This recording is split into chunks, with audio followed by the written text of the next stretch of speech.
E toda essa fala nos maltrata cada vez mais. Por quê? Se nós somos todos iguais, por que nós pretos somos os que mais sofremos? Somos a maioria da população pobre, somos a maioria da população presa, somos a maioria da população morta. Se somos todos iguais, então nós somos muito incompetentes, né? Porque não é possível que a gente seja igual em direitos e oportunidades e sejamos O sempre maior a número ponta de negativa da suicídios história. também, né? Os Sim, maiores números de suicídio.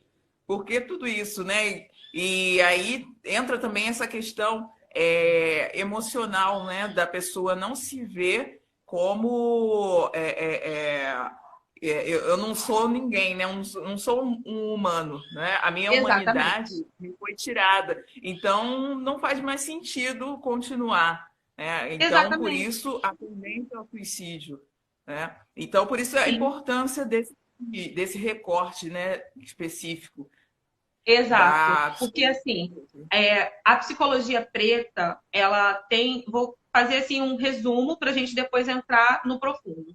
Em resumo, o que Uhum. é a psicologia preta? A psicologia preta é uma vertente da psicologia que leva muito a sério a subjetividade do povo preto. E o que é a subjetividade? É o que nós trazemos de único dentro da gente. Então, se nós temos um passado que é totalmente marcado por violência, por agressão, por humilhação, por todo tipo de problemática que uma pessoa pode passar, a gente traz isso para a nossa vida. E a gente tem uma sociedade que reforça isso o tempo inteiro. Então, o que a psicologia traz, o que a psicologia preta traz, é a fala de que o quanto o racismo pode sim prejudicar o preto no Brasil.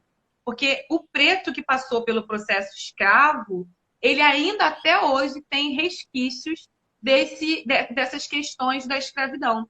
Então, em resumo, a psicologia preta, ela coloca em pauta a subjetividade do povo preto relacionado a tudo o que o racismo traz de negativo para a nossa vida. E ela vem com essa proposta de descolonizar o nosso inconsciente, que é nos fortalecer enquanto descendentes de africanos, de reis, rainhas, princesas, príncipes e todo tipo de pessoas da África que não eram escravos, que o que parece é que todo mundo na África já era escravo, e aí pegaram eles de lá e trouxeram eles para cá. Mas não era assim, né? Quando a gente olha para a nossa história, quando a gente conhece um pouquinho da nossa história, a gente vê que a sociedade africana, antes desse período de colonização, era uma sociedade que tinha sua cultura, que tinha sua linguagem, que tinha sua dança, que tinha suas religiões, que tinha todo o seu aparato de conhecimento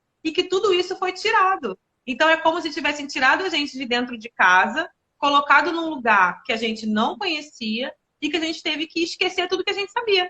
Nem os nossos Uhum. nomes a gente poderia usar. Enquanto pretos e africanos aqui no Brasil, nem os nossos nomes a gente poderia trazer junto, porque chegando aqui era colocado um outro nome para gente, entendeu? Então, assim, quando a gente olha para a nossa história com esse olhar inteiro, a gente percebe por que os pretos estão em maior número de ansiedade, em maior número de depressão, em maior número de suicídio, em maior número de doenças mentais. Porque quando a gente Uhum. olha para o nosso passado, a gente vê que os pretos eles deixaram de ser escravos, mas eles não tiveram nenhum tipo de benefício, eles não tiveram nem chance de trabalhar. Porque quando eles iriam para o trabalho, que seria a oportunidade deles de ter uma vida digna, deixou de ser escravo, mas vai trabalhar como assalariado. Não. O que aconteceu? O governo do Brasil trouxe os imigrantes europeus. Então, assim, os imigrantes vieram para ocupar as nossas vagas de trabalho, porque nós deixamos de ser escravos, mas não tínhamos também como trabalhar. E não tínhamos como trabalhar, não tínhamos como sobreviver. Daí começa o processo da favelização, da invasão dos morros para construir casa, dos trabalhos informais, dos próprios, né, das próprios moradores de rua, das pessoas Uhum. que começavam a enlouquecer e eram internadas em manicômios e ali ficavam a vida inteira, dos homens que acabavam cometendo alguns furtos e eram presos e ficavam a vida inteira presos. Então, assim, tudo tem uma história. Não foi de ontem para hoje que os presídios começaram a encher com homens pretos, né? Isso é histórico, infelizmente. A questão do alcoolismo também pode ser somada a essa Exato. Alcoolismo, uso de drogas, prostituição, tudo isso começa nesse período pós-escravidão, né? Depois que acabou a escravidão, agora os negros estão libertos.